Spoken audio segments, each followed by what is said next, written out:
Hey, what's going on, ladies and gents? Hopefully everybody's having a good day, night, morning, evening, whatever it is, wherever you're at. I wanted to take and I want to do this video because I'm this whole gig on the whole 4090 and a 12 pin power connector gig.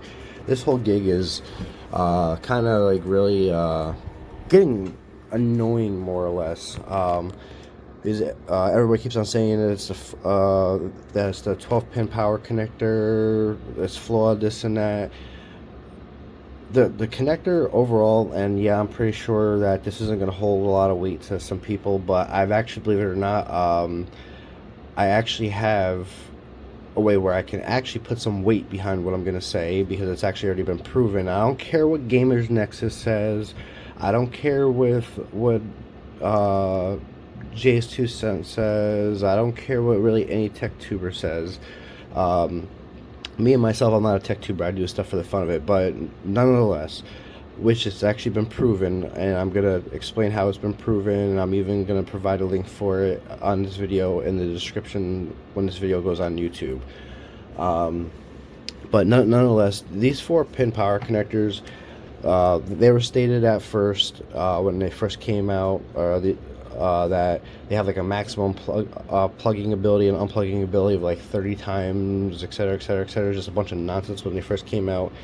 And I'm gonna actually take it. I'm gonna unplug this one here, which is mine on my Strix 4090.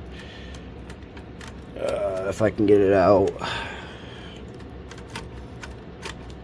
There we go. Got it out. As you can see, it's the 4090 plug.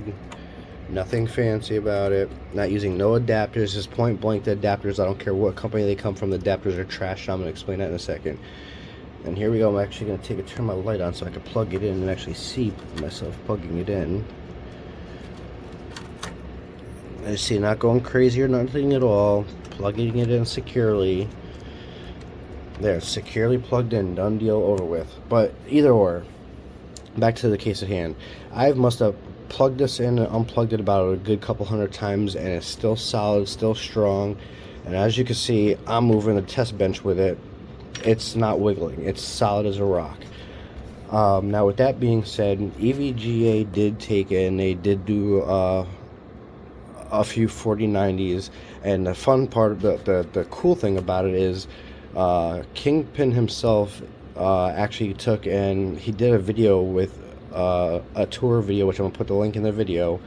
He did a tour video, and he showed one of the 4090s that EVGA was doing, and he actually took one of them, and he was going through the process of turning it into a 4090 KPE GPU. And he actually explained where the flaw is on these plugs, which is actually the location on the PCB on the board.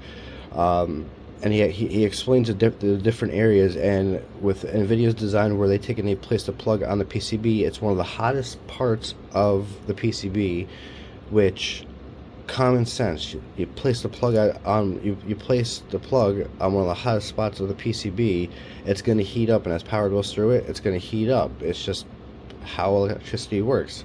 And after a while, yes, it's going to melt. And just like any other plug, even the dual 8 pins, or even the 8-pin connector that had issues when it first came out, it's no different than when if you take a plug and you plug it into your outlet of the wall of your house or your home, wherever you plug it into. If it's a loose connection, it's going to arc, it's going to cause a short, etc., etc. It's not a secure connection. You want a secure connection. Now you'll take and you'll notice, like on the Strix card, like the Strix 4090 as well as the Galaxy 4090s, even the Galaxy 4090, that's a statement in alone, because it actually runs two of the 12-pin plugs, and they have zero issues with those plugs. Why? Same thing with the Strix 4090. The plugs are at the end of the PCB, which is the coolest part of the PCB. That and the plugs, they're tight and they're secure. They have zero issues.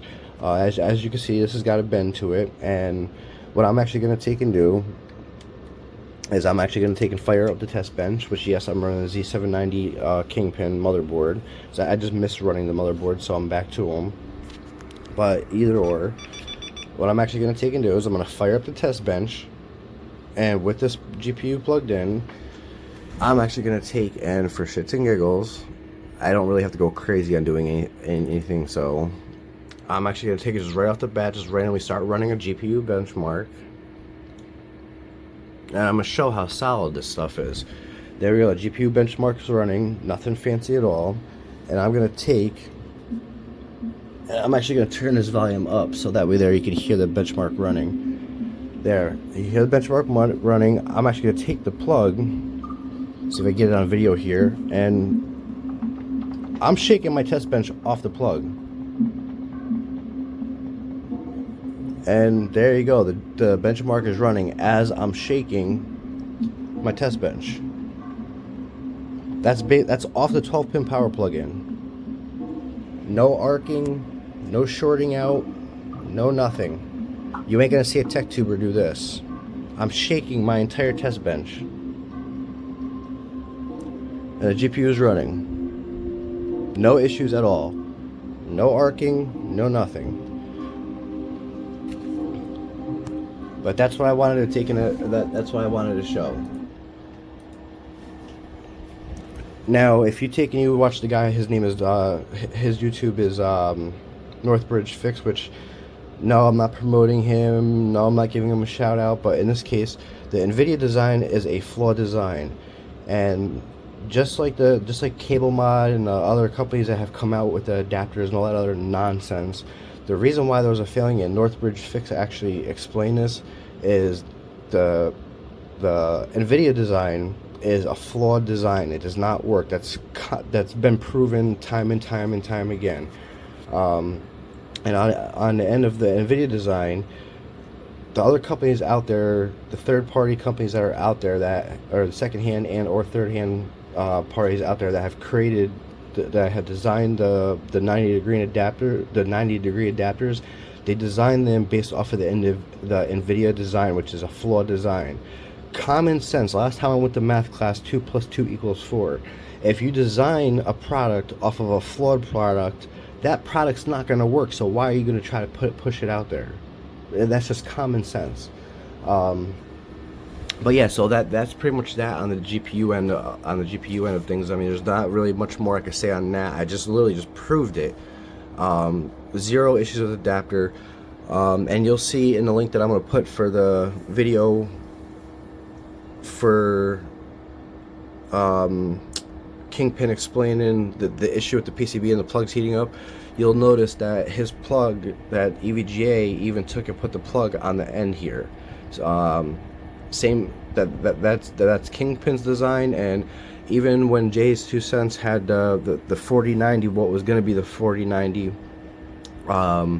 he even shows it with the card, with the cooler on it all, and the plugs on the back here, where it should be, where it's nice and cool. Now, if NVIDIA did the same thing, if the NVIDIA did the same design, it would have no problems either. Plus, it also gives a lot better routing options. But something else I'm going to take and do really quick as well, which I'm pretty sure I have it saved. I just wanted to take and do it really quick. Shoot, I don't look like that I have it saved. Wait, yes I do. I've also been hearing in groups of people consistently saying can't do 8,000 megahertz. Intel can't run it. This and that. Cut the nonsense. Stop talking about hardware you know nothing about. Now I will say, although I only let it run for a little bit over 10 minutes, there is a MemTest 64 at 8,000 megahertz for 10 minutes, 0 errors. I can let it run for hours and not get no problem. The 8,000 megahertz is my daily settings. I can go up to 8,200 megahertz and run it with no problem at all. I just don't need the speed. I just don't need that kind of speed right now. It depends what I'm doing. At times I'll turn it up. At times I'll turn it down. It all depends on what I'm doing. But if somebody wants to take and actually see me run this test for a couple hours, let me know in the comments. I have no problem doing it. I just didn't do it now because I don't have the time right now. I've got other things I got to do, but I'll gladly do a video. I'll gladly take and run that test for on my next day off from work. I'll gladly run the test for a couple hours and prove that it's stable. The 8,000 megahertz is stable. It's perfectly fine. Now Well, that's pretty much all I've really got to say, because I mean that's really all I wanted to say.